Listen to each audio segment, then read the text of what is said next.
दोस्तों, mysterious nights India के इस एपिसोड में आपका हार्दिक स्वागत है।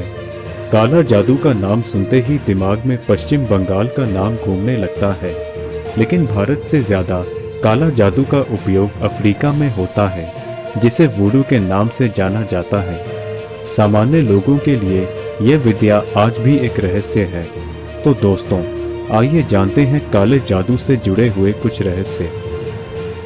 बहुत से लोग काला जादू को अंधविश्वास मानते हैं, लेकिन यह एक सच है जिसे कभी नकारा नहीं जा सकता। जानकारों का मानना है कि काला जादू और कुछ नहीं, बस एक बंच ऑफ एनर्जी है जिसे एक स्थान से दूसरे स्थान तक भेजा जा सकता है, या यूं कहें कि एक इंसान से दूसरे इंसान तक भेजा जा सकता है, और इसे law of conservation of energy से समझा जा सकता है, जिसके अनुसार ऊर्जा को ना तो पैदा किया जा सकता है और ना ही इसे खत्म किया जा सकता है। इसके स्वरूप को केवल दूसरे स्वरूप में बदला जा सकता है। अगर ऊर्जा का सकारात्मक उपयोग है तो नकारात्मक उपयोग भी है। आपको यह समझना होगा कि ऊर्जा सिर्फ ऊर्जा होती है, वह ना तो दिव्य होती है और ना ही शैतानी। आप इसे कुछ भी बना सकते हैं, देवता या शैतान। यह बिजली की तरह होती है, जो अगर आपके घर को रोशन करती है तो वह दिव्य होती है। गीता में कहा गया है कि अर्जुन ने भी श्री कृष्ण से यही सवाल पूछा था कि आपका कहना है कि हर चीज ऊर्जा से बनी है और हर चीज दिव्य है। अगर यही देवत्व दुर्योधन में भी है तो वह ऐसे काम क्यों कर रहा है? श्री कृष्ण ने जवाब दिया कि ईश्वर निर्गुण है, दिव्यता निर्गुण है, उसका अपना कोई गुण नहीं। इसका अर्थ है कि वह बस विशुद्ध ऊर्जा है जिसे आप कुछ भी बना सकते हैं। जो बाग आपको खाने आता है उसमें भी वही ऊर्जा है, और जो देवता आकर आपको बचाता है उसमें भी वही ऊर्जा है, बस वे अलग अलग तरीकों से काम कर रहे हैं। तांत्रिक विज्ञान के अनुसार काला जादू एक बहुत ही दुर्लभ प्रक्रिया है जिसे कुछ विशेष परिस्थितियों में अंजाम दिया जाता है।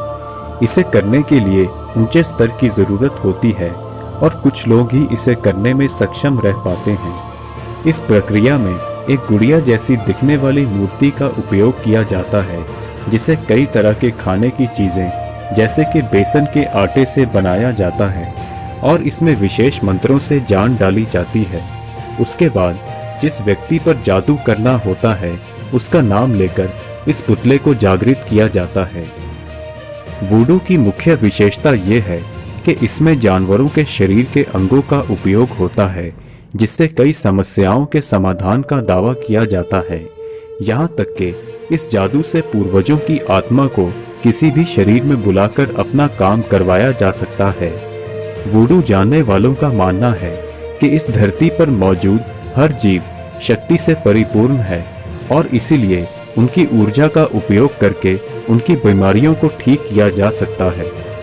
वुडू में मुख्य तौर पर बंदर, मगरमच्छ, बकरी, ऊंट, छिपकली और तेंदुए जैसे जानवरों के अंगों का इस्तेमाल होता है।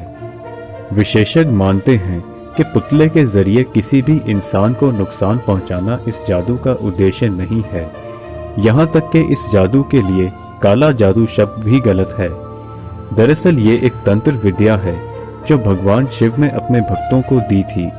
पुराने समय में एक पुतला बनाकर उस पर प्रयोग केवल दूर बैठे रोगी की परेशानियों को दूर करने के लिए किया जाता था। उस पुतले पर रोगी का बाल बांधकर विशेष मंत्रों से उसके नाम के साथ उसे जागृत किया जाता था।